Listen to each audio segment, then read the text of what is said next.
What is up? What is up? Welcome back to another NBA Rundown brought to you courtesy of Run Pure Sports and Run Pure Bets. I'm joined today by Tyler Hicks and Hoop. Well, Hoop, I heard you guys talking on the Hardwood show, right, about 1.5 podcast speed. And I'll tell you what, I'm going to try and mimic 1.5 today to try and get through this card in a timely manner. But other than that, how have you been? Doing well. I mean, you're gonna have to talk Mangone speed to get us through this one in a timely fashion.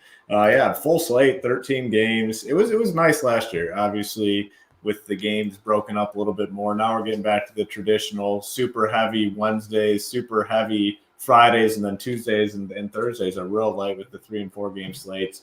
13 games, so there's a lot to get to. All right, well, we're excited to have you here, and Tyler. We did pretty well last night, although San Antonio didn't go under for me, but you had the great prop plays. And of course, the Nets got home and we all liked that yesterday. How are you feeling today?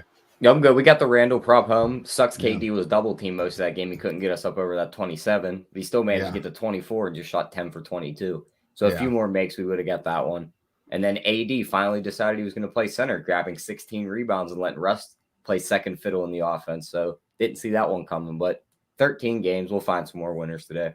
All right, let's jump right in. The first one on the card, New York Knicks are right now +5, heading to Indiana to take on the Pacers. The Pacers laying 5 at home, total of 208.5. Tyler, we didn't touch on it yesterday, but of course, rumors coming out that the Pacers might be on the trade block gunning for a rebuild. Kind of odd right after you hire a veteran coach, right? Doesn't seem like Carlisle's the type of guy you would hire for the rebuild. But regardless, who do you like in this game, and how do you think that news affects the team? Yeah, I mean, looking at this one, I don't really have a play on the side. The news affects, I think it could affect them either good or bad. We seen last year, we all thought the news of the assistant coach was going to be bad. And then that next game, they came out and they blew that team right off the floor. So they could do that here, just trying to show that they don't need to do a rebuild. They could blow the Knicks out, but they set Randall's assist at 5.5 again. I'm going to go right back to that prop. I mean, they're going to set it right where it was at yesterday. He got up to 7, so – and you look at these minutes for the Knicks in the back-to-backs, he's played pretty much the same minutes in the front end as the back end, so I think we'll be fine with that. So that's going to be my only play in this game. Yeah, I think I lean Indiana here. I wonder if it's the tough spot like how the Knicks caught San Antonio. Now, I was wrong because I leaned San Antonio there, and the worry was that they'd be the tired team. It did look like they're the tired team. Now the Knicks will have to fly from San Antonio to Indiana on a back-to-back. What are your thoughts on this game, Hoop? In terms of DFS, I mean, the Pacers are a tough team just because when they're at full strength, there's so many guys that need the basketball. Brogdon, with Duarte in the starting lineup, LeVert, Sabonis, Turner. The one guy that stands out on the Pacers side, though, is LeVert. He remains cheap for DFS purposes, more so on FanDuel, 5.1K. Really good price tag for him. On the Knicks side, they're kind of at full strength here, so there's not a lot to like. The one guy, though, I would play, I go right back to RJ Barrett. I mean, he looks super aggressive, obviously, yesterday. He's knocking down threes, which helps, but he's a good basketball player, and as long as he's aggressive out there like he was last night, I'll have some interest. The price is still fair, like mid-5s on both sites, so definitely like him. And then they inserted Noel into the starting lineup. Mitchell Robinson came off the bench. Robinson looked really good yesterday off the bench, but not enough to play either of these guys on a full DFS slate. So Barrett, probably my favorite play on the Knicks side, and then Karis LeVert, more FanDuel play, 5.1K. I think he's a strong option. If I was going to bet this one, I'd just take the points here, take the Knicks, hope it's a close game. No strong lean, though. Yeah, I didn't get involved here because with the uncertainty around both. If it was a more even matchup, I definitely like the Knicks too. I just worry here with the travel, right? Because I thought San Antonio would be fine traveling on the back-to-back tonight, and it didn't seem to be that way in the game against the Knicks. The Chicago Bulls are +3, heading to Cleveland to take on the Cavaliers. The Cavaliers are now laying points at home against one of the best teams in the East. What a turn of events here, Tyler. I actually did not have a look on this one. The total is 210.5. What are your thoughts, Tyler? Yeah, I mean, give me Cleveland in this one. You look at the injury report, the Bulls are missing one of their best players, DeMar DeRozan. They also have Caruso doubtful for this game, so I don't think either of those guys play. Yeah. So give me Cleveland here. I think the size is going to get to them. You really think they kind of start 4 small guys and just Vucevic? Mobley should have a field day on this team starting at power forward for Cleveland. His points prop's 14.5. I think he flies over that. And the other one I was looking at was Allen double and win. You're getting plus 160 on that prop. I think the only thing that holds him back is if Vucevic just eats up rebounds, but I still think Allen can get you to double digits. All right. Interesting. Hoop, what are your thoughts on that? Yeah, it's a team, the Cavs, they've kind of been printing for us this season as underdogs almost, all throughout the first stretch of this NBA season. And they continued to cover, now favored at home. It's a weird situation against, the Bulls, who have a really good record this year. Probably stay away from me. DFS-wise, the Cavs are, kind of back to full strength. And on a 13-game slate, I just can't imagine clicking any of these names. On the Bulls side, though, they have some significant injuries. Caruso and DeMar DeRozan played Lonzo Ball last time out, and that went well. I mean, he had a big game. The problem is the sites did a good job and got his price up there. So we look into the value guys here. Derek Jones Jr., I think, is a fine play on both sides, playing a lot of minutes. He can kind of contribute in a lot of different ways. And then I know I'm going to slaughter the dude's name, but A.O. Dawson. I was going to ask you that. Yeah. So he went from not getting any run at all to like popping 40 minutes and playing well. I mean, isn't that surprising? I mean, he was, of course, their first round pick, but yeah. Yeah, and the price is still good. I mean, he's only 3.9K on DraftKings. I think he's right in the conversation. He played, 40? I think it was 41 minutes last game. Mm-hmm. So definitely someone to consider here in this spot with the Bulls kind of shorthanded. And Eric Chang says, say his name 5 times fast. I can't even say it 1 time. So I don't know if I'm going to say it 5. He's got to put up a couple more big fantasy games before we'll be able to do that, Eric. But a nice turn of event there for Chicago. The Washington Wizards are laying 5.5, heading to Detroit to take on the Pistons. I didn't see any significant injury news in this one. Let me double check. I saw Bertans questionable. Dinwiddie's in. Corey Joseph probable. Hamidou Diallo has been upgraded to questionable after missing a couple games. Tyler, I kind of like the Wizards here. I'm kind of on the fade Pistons train unless they're getting double digits. In a short game like this, Wizards at relatively full strength. I do like Washington to get it done. Not enough to make a bet, though. Road favorites are always tricky. What are your thoughts? Yeah, I mean, for the most part, I'm going to stay away from this game. Just like you said, road dogs are pretty tricky. So Washington minus the 5 is going to be my lean, but no props I even found in this game that I really liked. I mean, Bradley Beal's points props a little low, it seems like, but then you look at his game log, he hasn't been playing that well. Dinwiddie's sitting at 12.5 on his points prop, but he's back from, was he injured or was he just resting? They were resting him. It wasn't like a real injury, Yeah, I mean, I don't hate that over 12.5 because that is a bit short here, but Cade Cunningham and Killian Hayes do play some good defense in them guard spots, so pretty much just a pass for me on this game. Eric Cheng likes the Cade rebounds and assists. Did you look into that at all, and you leave the points out of it? No, I could take a look at that prop and see what number it's set at. All right, and I was going to throw the Cade question to you, Hoop, because when we're looking at these teams both at full strength, the only name that really pops out to me is Cade because, I have a potential, like 10K, player level night out of Cade, even though, it is a risk, but, he does give me that potential. What do you think of Cade and how are you approaching this game from a betting perspective? Yeah, I mean, the only thing for me in this game would be Cade, probably more so on FanDuel. He's cheaper, like 7K. DraftKings is doing the right thing and getting his price up there. He's 7.6K on DraftKings. So the only thing really exciting to me would be Cade on FanDuel. He's a fine option, not like a building block type play. The Wizards, same thing. I mean, when they're at full strength, they're just not great options for DFS purposes. Full slate, no reason to really come here. If I was going to bet it, I'd be on the Wizards. I'm with you. I'm not taking the Pistons unless they're getting like 10, 11, 12 points. All right. Did you look up that as prop at all? And what do you think? What are you seeing? And what do you think of that, Tyler? Yeah, I mean, it is set at 11.5 and you're getting even money on it. And then you look at his recent games, his most recent, he had 11 rebounds, 5 assists. So he cleared that number. The 2 games before that, he didn't clear the number. He had 7 total and 8 total. Okay. And then multiple games before that, he covered that. So I don't hate that prop at even money. Yeah, I kind of like it. And because I think right now his biggest weakness, especially when you're looking at the props or the daily fantasy, is he can be inconsistent. There's nights that he looks fantastic. and then there's nights that the shot's not falling. What was the game that I had him in? Gosh, about a week ago. Oh, it was against Phoenix, and he's a single-handed reason that they won that. If he wasn't in that game, they would have lost by like close to 30.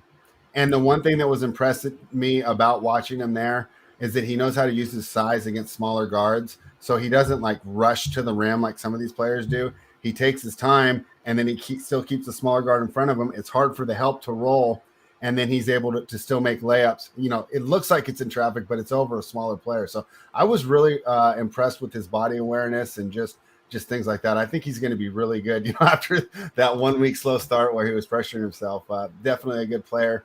Still not enough to get involved with because I think, there's going to be a couple more lottery trips for Cade and the Pistons so he can get proper teammates around him. The Philadelphia 76ers -6 heading to Charlotte Hornets. The Hornets catching 6 at home. Total is 214. And I can't wait to talk to Hoop about what you do with this team from a DFS perspective because, boy, rough to be a Hornets fan, but as a DFS player, right? You look at Plumlee, Ish Smith, Jalen McDaniels, Terry Rozier, LaMelo Ball, all out. Doesn't seem like they can adjust the prices fast enough. So let's start with you here, Hoop. I like the Hornets side when it opened at 7.5. I think the market was right. I think 6 is closer to the right number, even as injured as they are, because we can never trust Philadelphia to close out games in the fourth quarter. And in fact, when they played this game earlier, the same result happened. Give me your thoughts on the side total, and then, of course, talk to me about how to extract some value from this game because it doesn't seem like we're going to be laying off it.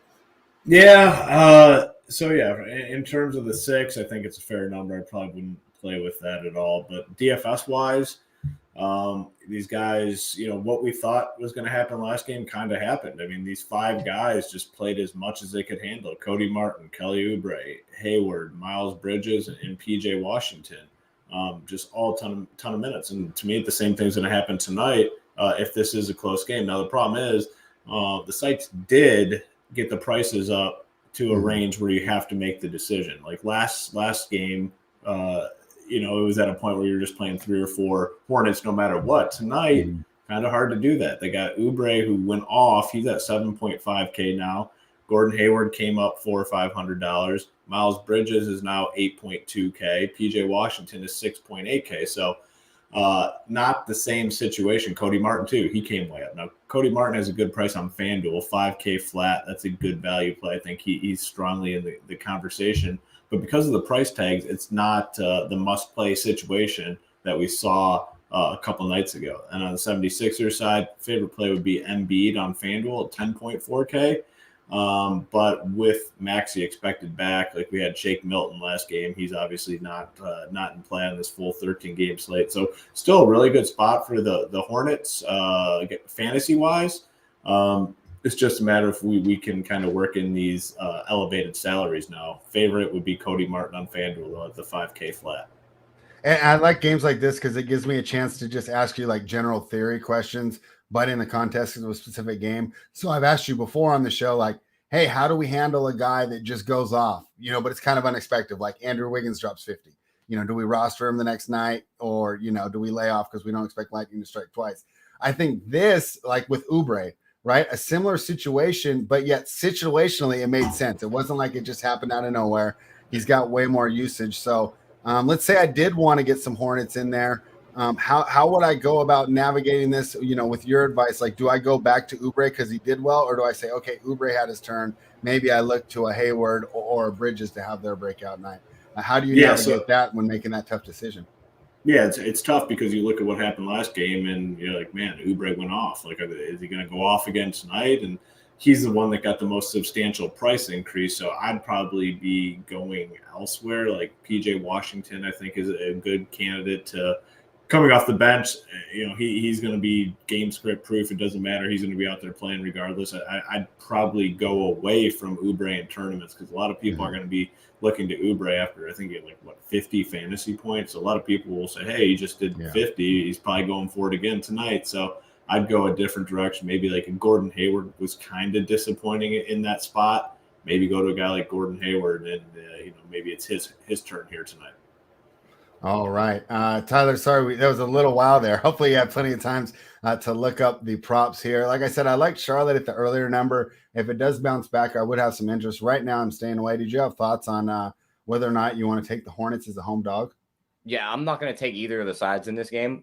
This is another spot, just like we did with the Randall one. We went right back to it. We talked on Monday, me, you, and Bobby, Embiid over 26.5, and he put up 43. He only missed 5 shots. Now they bump it up to 27.5 in the same matchup.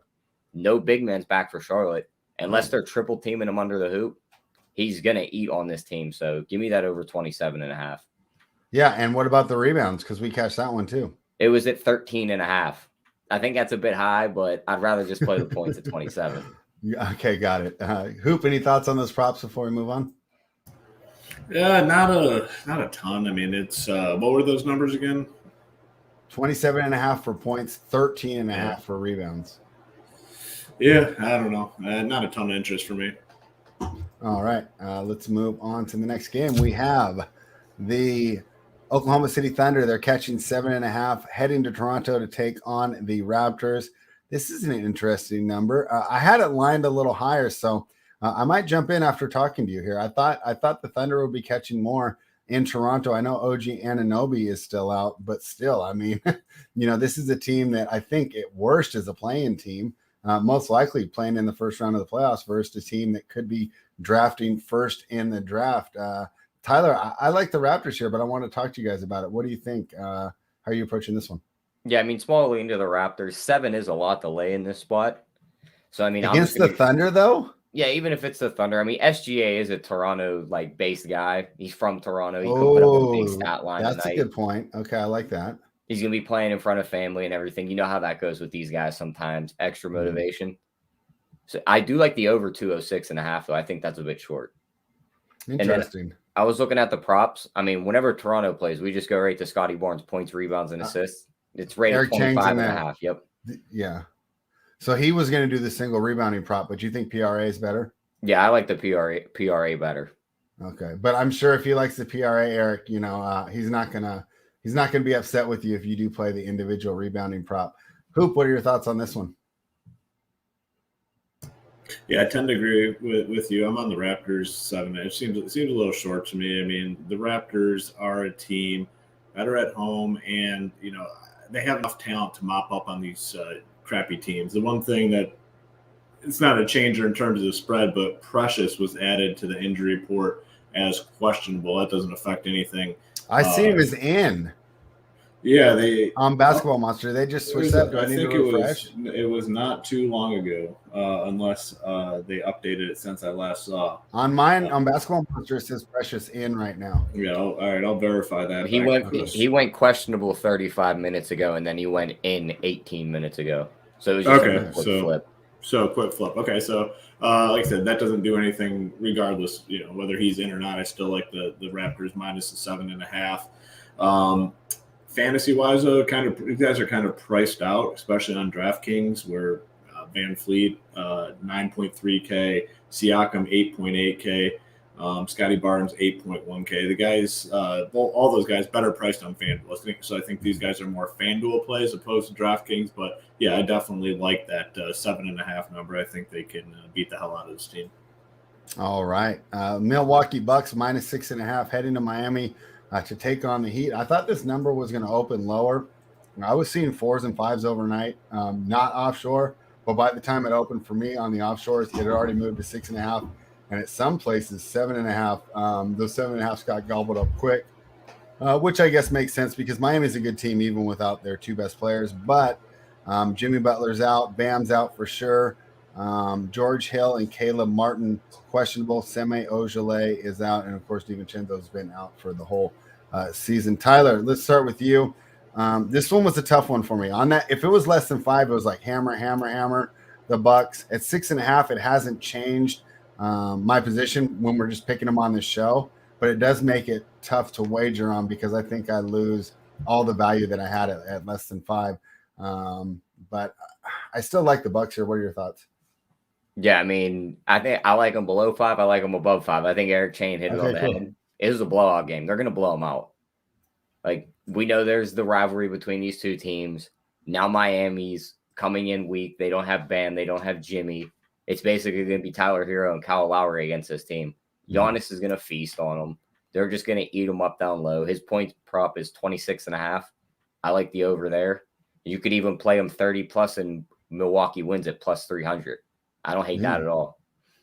Yeah, I like that. Yeah, Hoop, I wrote about this one today, and just like a quick synopsis of the Milwaukee pick was that Miami was really good at using the no middle defense 2 years ago, but Giannis has kind of figured that out. And without Bam out there, as good as a coach Spoelstra is, I just don't know if he has, the horses, so to speak, to actually stop Giannis. Like no matter what defense he devises.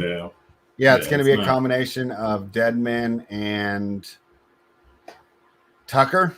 I'm thinking Tucker is the best. I mean, Tucker's probably your best bet, but he's pretty short compared to Giannis. He could be able to go right up over top of him. Yeah, but I still think because he's the smartest. He think he could trouble him the most. I don't think he's going to do well, but I think he's your best option. What do you think, Hoop?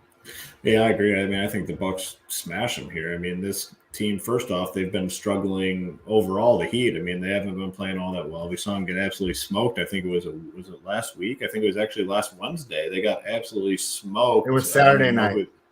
Saturday night, and I'm pretty sure last Wednesday too. I mean, they've been. Let me pull that up real quick. So I'm talking about the Bucks beat them last Saturday night. Yeah, and then the Cavs smoked them last Wednesday when Butler was out too. I mean, so they're just not playing good basketball right now. And you got like a Bucks team that's basically at full strength. Like they should, in my eyes, just absolutely smash the Heat. So I'm with you guys there. One of my favorite plays on the slate is the Bucks. I got it last night. It was like 5.5. Was it like 6.5 now? So I never had access to those, so I saw that you guys had them, and I'm like waiting to put it in my article and hit offshore. And you guys moved it on us. I like how Eric Chen actually misspelled Deadman here in the chat, where he says Tucker and Deadman versus Giannis is barbecue chicken, but Deadmon is probably what we're going to be seeing tonight. They don't have the answers for these guys. I mean, it's just, I don't know. It should be an easy game here for the Bucks. Fantasy-wise, though, we do have some plays more so on FanDuel. Kyle Lowry is like 6.5K, and then Tyler Hero is 6.8K. Just those guys. I mean, you can always play Giannis. Don't get me wrong. You can always play him, but I honestly think they absolutely smoked them here tonight. So, Lowry and Hero on FanDuel. Can always play Giannis, but like I said, I think the Bucks mop him up here. All right, well, you guys talked me into it because I was already leaning that way. Just the sticker shock wore off after seeing 4.5 open on William Hill, which I don't have access to, 5.5 on DK, and then it was actually like 7.5 at every shop except for Bovada this morning. But those numbers got eaten up, and it's down to 6.5. So you know what? I'll join you guys there. I like that play. You guys, you talked me into my own pick. The Brooklyn Nets are -3. They're heading to Houston to take on the Rockets. +3. This line was +6 last night. Why the line move? It wasn't the market. It was because Kevin Durant is out. So that's going to provide some interesting DFS options. But Tyler, let's start with you. You know, we love the Houston. It's our two favorite rookies here. I know that yours is currently out. Mine's only getting 20 minutes a game because he can't defend. But they've been a fun team, and they've been winning a lot of games lately. How are you approaching this one?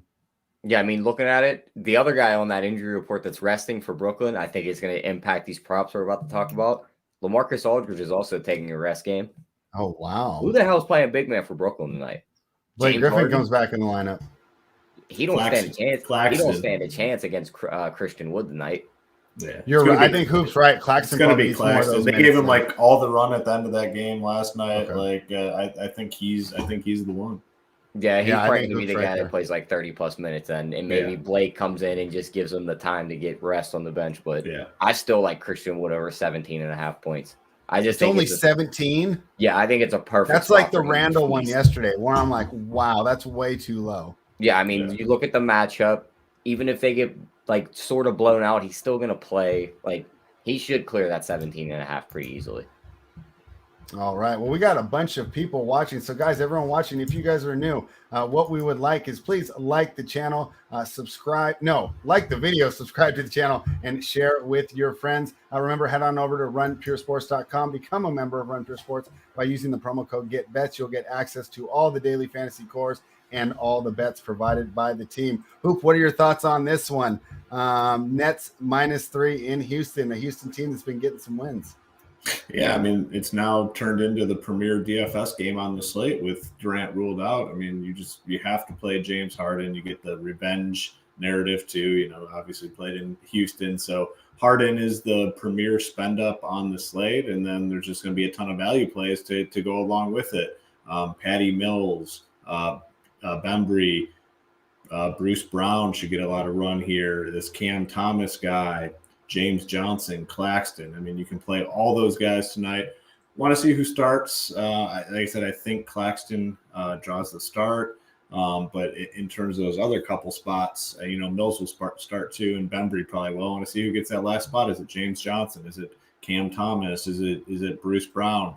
That's important for this slate. This game is at 8 p.m. Eastern, hour after lock, so we might not have it when lineups lock. But James Harden's the premier spend, and then tons of value plays to go along with him. So this is the premier spot on the slate for DFS, like I said.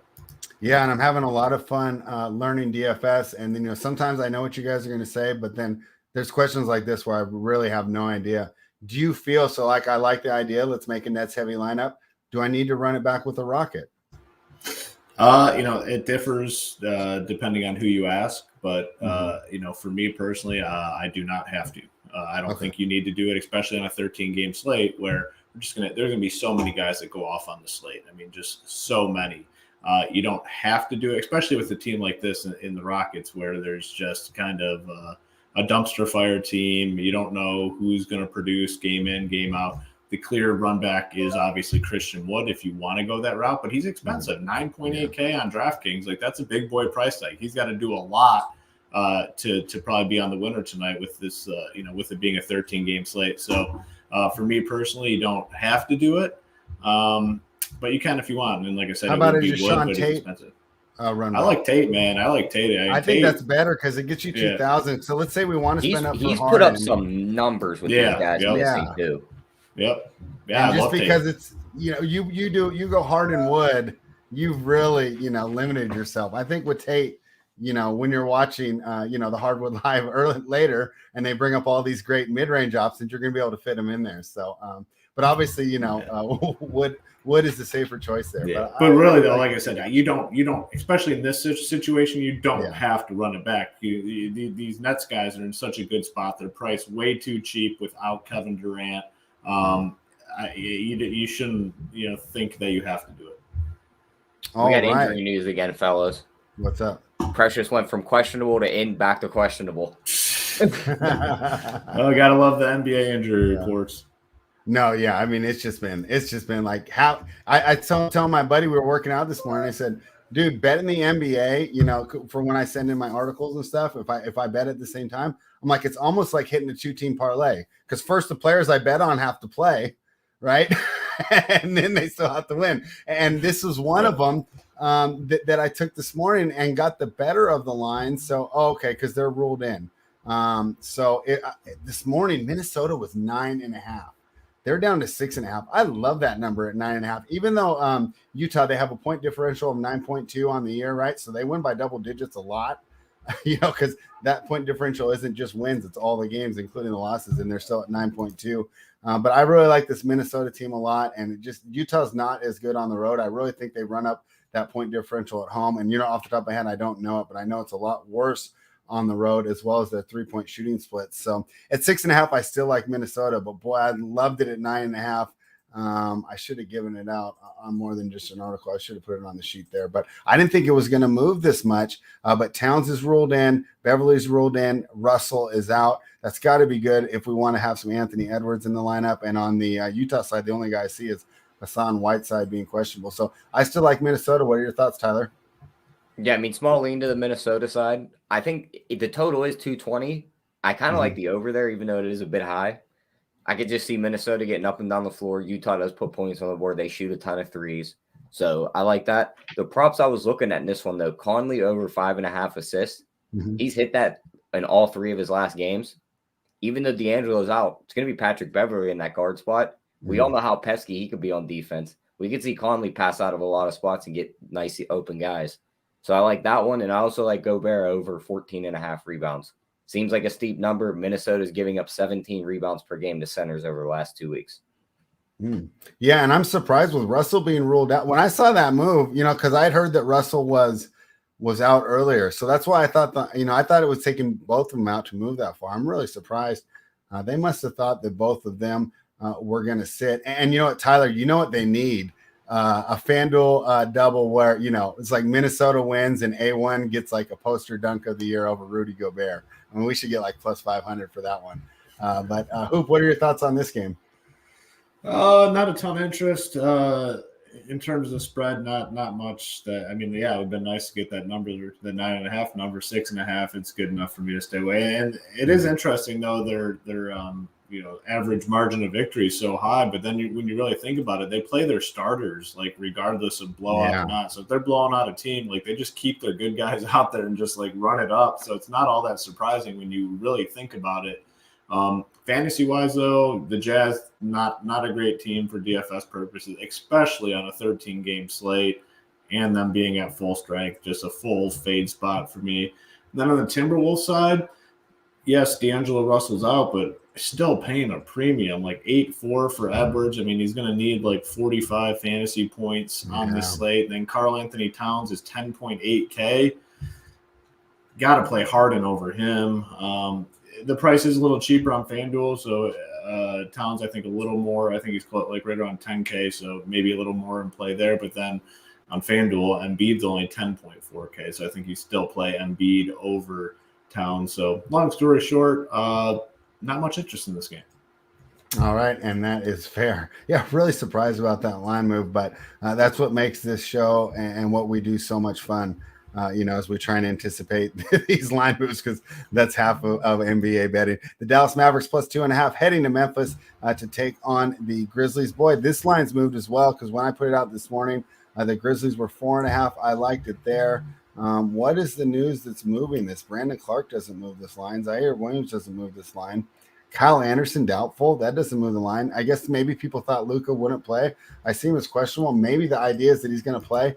I would actually be surprised if he did. He did not look 100% last night.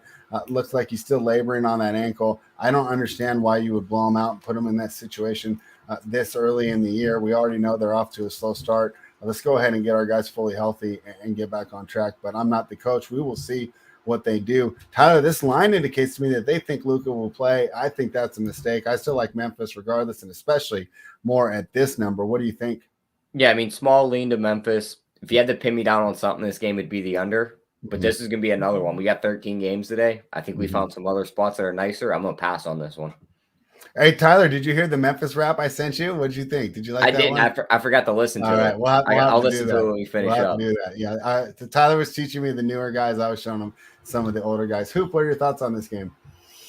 I would definitely lean Memphis here. I mean, but that's no surprise. I bet against the Mavericks like every day of my life. Worked out last night. Like I said, that Nets game, we ran good in that one. I can't complain about that. But I would definitely lean Memphis here. I agree with you. Like Luka did not look great last night. Wouldn't be surprised if he does sit here. What's the official word? So he's just officially questionable with the left ankle injury. In terms of DFS, his status, determines everything. Brunson would become just an absolute lock if Luka sits. I mean, Brunson's just phenomenal in that key offensive guy role. I mean, he just seems like he crushes every time that Luka's out. So go right to him for sure. Porzingis he looked good last night, but priced at an uncomfortable price point at 8.1K. On the Memphis side, most of these guys are more affordably priced on FanDuel. Jaren Jackson's 6.3 on FanDuel. He's 7K on DraftKings. Brooks is right around 6K on both sites. Tyus Jones a little bit better on FanDuel. So, yeah, more in play on FanDuel, but the story here would be Luka, whether he's in or out. If he's out, Brunson's probably the first guy you put in your lineup. Yeah.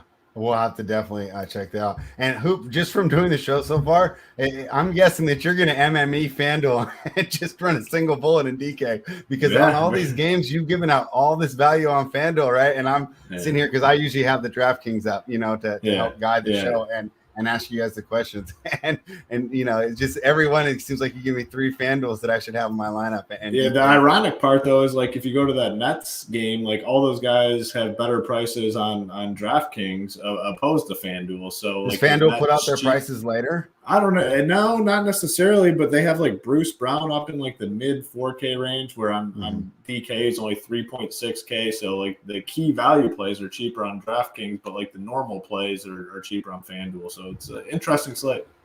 Quick check-in with the chat. Richie Smalls agrees. He says Luka was limping after his first shot. And I got to agree with Eric Chang here, and I'd love to hear your thoughts on this, Tyler. Eric says, I tossed a couple of bucks on Desmond Main for most improved player, but here's the kicker, 80-1. Probably burning money, but if Ja misses extended time and Bain continues to ball, crazier things have happened. I mean, I couldn't agree more. I think that's a great number. I think that actually should be 30 or 40 because, Ja missing extended time, that's not that far-fetched. What are your thoughts, Tyler? Yeah, I mean, you need a couple other things to fall into your lap, too, because guys like Miles Bridges are playing great. DeJounte Murray's probably got that award pretty much locked up at this point, unless he gets hurt. So, and then you got to watch out for guys like Lonzo. I mean, he could get hot and he could jump into that conversation. But I don't. Yeah, but it's like 80-1. And yeah, I don't hate it at 80-1. If Ja has to end up getting surgery or something, and Desmond Bain starts averaging like 20, 25, like you could definitely put his name in that conversation.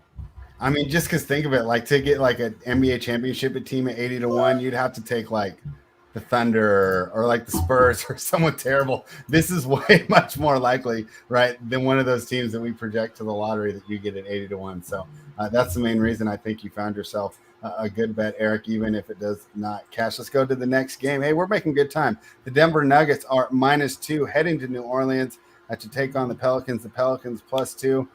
You know what? This is normally a spot where I'd smash the road favorite. You know, I like Denver, not too high on the Pelicans, but I haven't done it yet. I don't know, and I can't even explain my hesitation.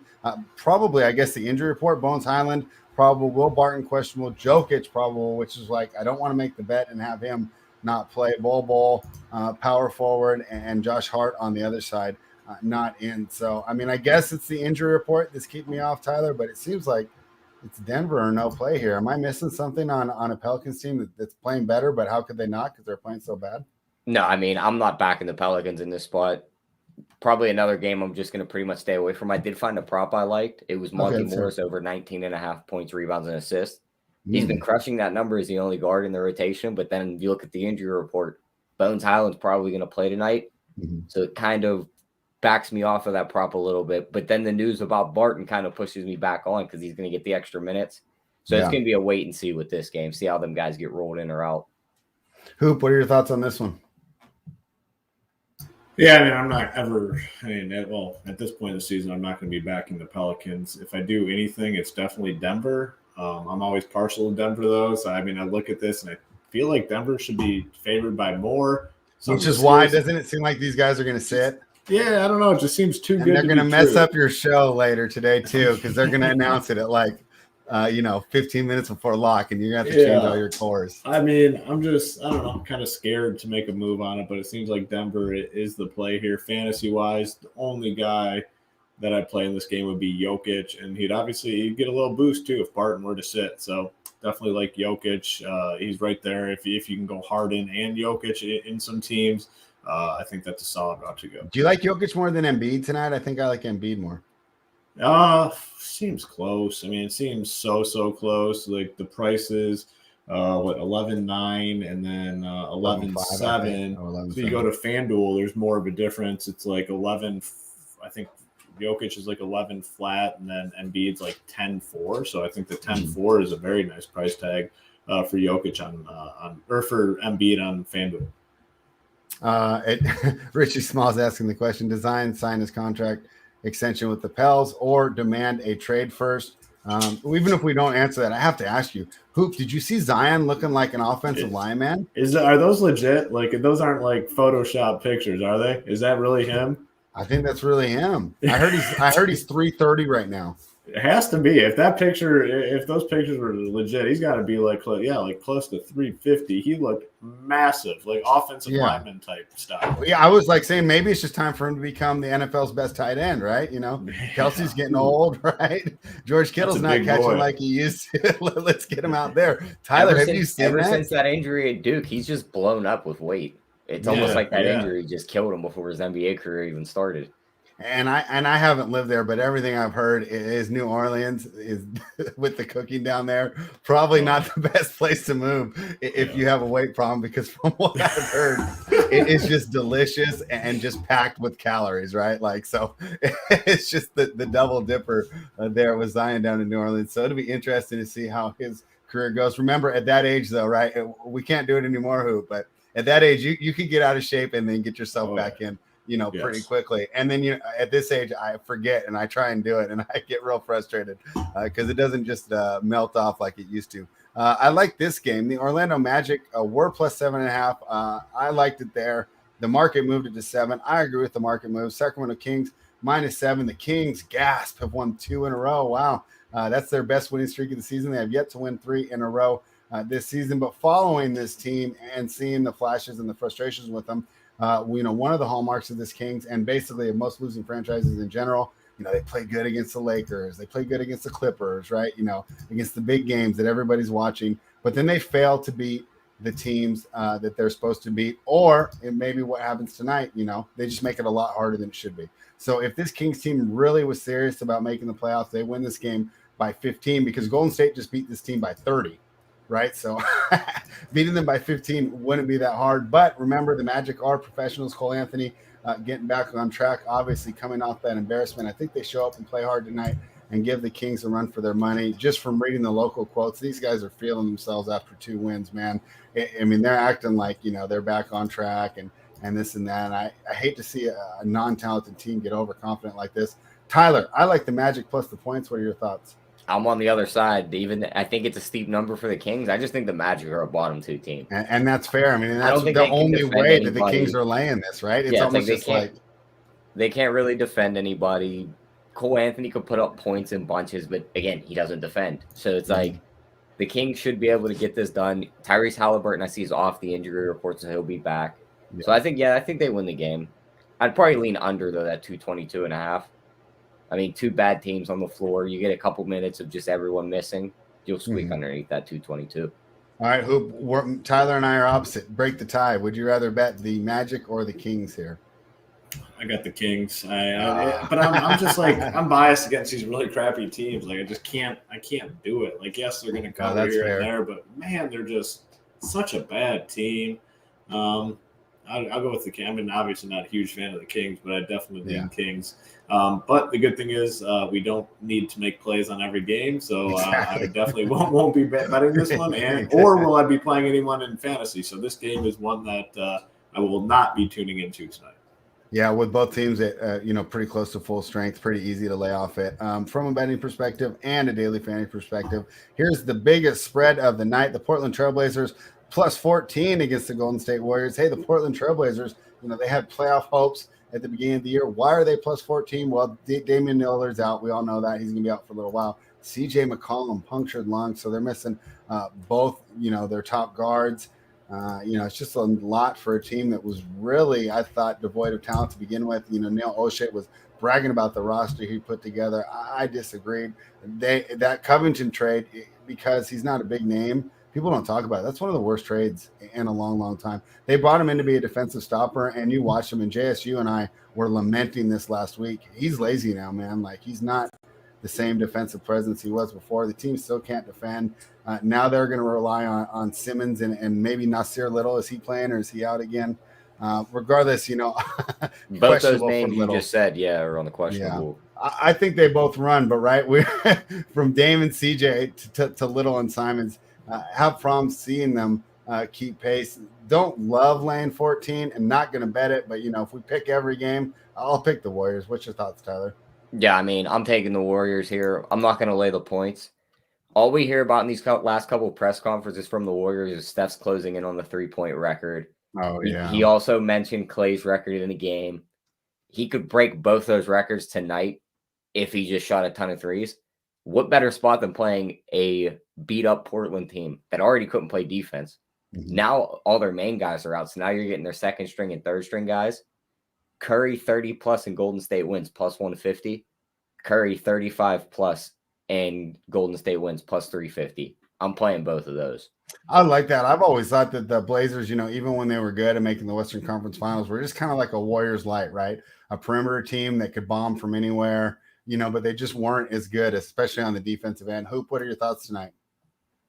Yeah, I mean, tough spot, obviously, from the spread. I mean, 14-15, it's a big number. But, man, I mean, the Trailblazers, they have to be on the verge of just, like, being done and moving some of these pieces, like trading Lillard. I mean, the team's just a disaster. The way it's constructed just doesn't make any sense. Yeah, I mean, if I did anything, it would be the Warriors. I mean, they should absolutely blow them out here. Fantasy-wise, makes it tough. Portland will be – short-handed again. Anthony Simons could potentially come back, but that doesn't change all that much. I mean, Dennis Smith Jr. is playing as much as he can handle right now. Norman Powell is doing as much as he can. I think Powell is a good fantasy option tonight. He played 44 minutes last game. Like, he's going to play a ton regardless tonight. They just don't have the bodies. He's their best chance of creating. So, yeah, I think he's a fine option. If Simons is out, I think we can go back to Dennis Smith Jr. On the Warriors side, it's always risky when a team's favored by 15 points to really trust their options. The only guy you'd really consider would be Steph. And, yeah, he is going to be chasing the Jordan Poole? You don't think he gets some of that blowout run? I don't think on this slate I can do it. I mean, honestly, there's so many good value plays. There's, James Harden, who I think, we have to play. Shorter slate, maybe, but on a full 13-game slate, I don't think I can do it. All right, I think I know the answer, but Richie Small says, Hoop, are Curry and Harden your two spend-up blocks tonight? And you'd rather have a Jokic or an Embiid rather than a Curry, am I right? Yeah, Harden for sure, and then, after that, Jokic, and then, Jokic for sure. If Barton's out, Jokic gets a pretty big boost in my eyes, and then Embiid's fine too. But, yeah, for me, it's going to be Harden and Jokic. I want to circle back to your point, Hoop, about the Portland team and the attitude around it. And you have to forgive me for not being able to credit the reporter's name, but I was listening to an athletic podcast about the Blazers today, and they had mentioned the same thing. And he specifically referenced his time covering the team when Nate McMillan was there, and they lost 3 30-point games in a row. And he said you could tell by the body language and the atmosphere in the locker room that the team understood that where they were was not going to get them there, and they had a defeated attitude. And he said he feels that same attitude in this locker room right now. Yeah. And I don't think it's because of the coach. I think that they just know this roster isn't good. And I think Dame and CJ are mature enough to be friends to know, hey, man, just because I want you traded doesn't mean that I don't like you and I don't respect your game. We're just not fitting. And when we try, how many times are we going to try? So, there might be some moves on the horizon. With that Indiana news. And then, of course, I hope my Sacramento Kings are involved. I think this could be a pretty active trade deadline. Let's go to the last game of the night. The Boston Celtics, who came up short against the Los Angeles Lakers last night, are in Crypto Arena, no longer Staples. The Clippers are laying 5. The Celtics lost by, I don't know how, it was double digits last night. I know that I liked them at the bigger number and never got there. And I didn't jump in live because I didn't like what I was seeing from the team. A little worried that they're fatigued tonight, but I also think that they match up with the Clippers a lot better than the Lakers, because the Lakers, they really use their size. Tyler already talked about Anthony Davis and how good he looked, and the Clippers don't really have a player like that. They're going to beat you more on the perimeter. Lean towards the Clippers here, but not enough to make a play. My number says this line is right. What are your thoughts, Tyler? Yeah, I'm on the same page as you. I really don't want to play this side. I think the Clippers are the right side because I think Boston's fatigued.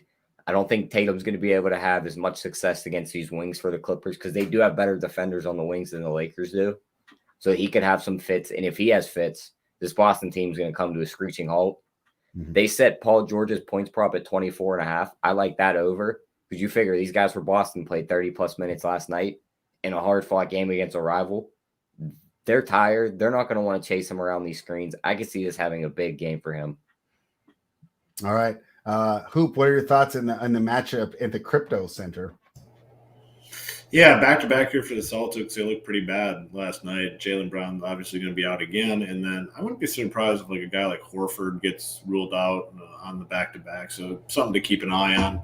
Not super major news or anything, but for that reason, I'd probably be on the Clippers. I actually think if you're betting that, it's bigger news than it is for DFS. Yeah, because I think that sure. you lose so many of those options of the versatile defenders, and the good thing about Horford is he can at least 3, 4, 5, right, at least, and maybe even some twos. Williams can't give that to you, and then of course, without having them to back up, the third option there as there's a significant drop off. So that would, if I had a Celtics ticket right now and I got that news, I would not be happy. Yeah, for sure. Fantasy wise, though, like we were on the Celtics last night because of a 3-game slate, and we kind of had to be. Tonight it's a 13-game slate, so we don't have to go to Boston to really play any of these guys. So we'll most likely be off Boston. Clippers side, not a ton of interest for fantasy. Another guy that has a much better price tag on FanDuel versus DraftKings. This might be the most extreme though. Paul George is 10-7 on DK on FanDuel.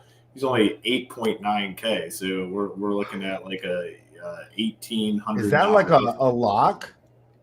He's a really good play. I mean, really good option. There's a lot of mispriced guys on FanDuel, obviously. Yeah, I guess so. The conversation, but that's like the biggest price discrepancy you're going to find. I believe it's 80. I think he's 88 or 89. So you're looking at $1,800 or $1,900 difference, which is pretty. So he's 89. So $1,800 difference. Especially a guy who's just giving you like just raw points, right? Like the floor is super high for sure. Like 40 fantasy point floor. He's very, very solid option on FanDuel. All right, well, gentlemen, I have to commend you. What a job we've done to get through a 13-game slate in a little over 50 minutes. Let's go straight to the best bet section. Tyler, I will start with you. What is your best bet tonight? I'm going to roll with that Christian Wood over 17.5 points against the Nets. I mean, the Nets don't have a big man. He should just absolutely feast on the guys they do have out there. So I like that over 17.5. Hoop, what is your best bet for the night? I'm going to go Toronto. I just think that number should be like 10. I mean, I don't have like a model or anything to tell me that, but eye test wise, I think Toronto should be favored by 10. They're only favored by like 7.5. So really like Toronto here to cover that 7.5 number. All right. I'm going to go to the Memphis Grizzlies down to 2.5. I think that number's too low. And even if Luka gets ruled in, they're moving that line. But if you watched last night, I don't think he's worth the points that he usually is because he's not 100%. I think it's a bad idea for the team overall, long term. And I like fading him here in this game against the Memphis team, who surprisingly has not lost a game since John Morant went out. Why is that? Well, there's a better focus on defense there, right? With Dylan Brooks back there, and Tyus Jones gets a lot of minutes, right? And he's a guy that he has to play defense to be on the floor. He's going to get pulled. He can't do so good on offense that he can justify it, right? Other guys can't, right? Anthony Edwards, he can get away with a couple because they're not going to pull him. So I really like this Memphis team. I will take Memphis minus 2.5. Remember, guys, this show is brought to you by RoomTourSports.com. If you're not already a member, head on over, use the promo code BETS25 off to become a member and find out all the great daily fantasy and sports betting information we have to offer. Hoop, you want to let everyone know what the rest of the content you'll be producing for Room Tour Sports is for the rest of the week?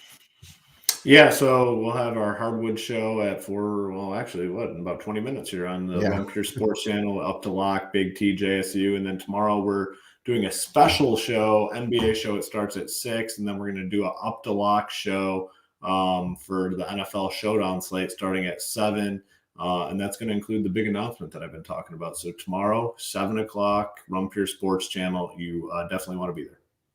Oh, I can't wait to see that. So I'll be looking forward to that. Tyler, do you have anything to say to the people before we sign off? Nope, just don't go too far because we'll be back with that NFL Week 13. I believe it's Week 13 at this point. They're all getting mixed up for me, but we'll be back with the Week 13. Week 14? Yeah, see, it's all just getting mixed up at this point, but we'll be back with that preview shortly. All right. Well, we will be getting ready for that. And remember, you don't know exactly we're going to go live. We got to take a quick break, maybe take a snack, make another cup of coffee. But if you want to go when we live, make sure you subscribe to the channel. And hey, we're here doing this every day, Monday through Friday with you, going through all the games. All we ask is that you like the video. And hey, if you want to be, extra special and get that really good mojo, share it with your friends, send it, put it in your group chats. And hey, I would love to get a retweet from you as well. I got a lot of good retweets. We had 2 people in the chat that won t-shirts. We'll go back to giving away those t-shirts next week. But hey, even without the promise of a t-shirt, I would love to get the retweet. And like I said, drop it in your group chats if you guys start talking some NBA. So thank you, everybody, for joining us. We will be back soon, and run pure.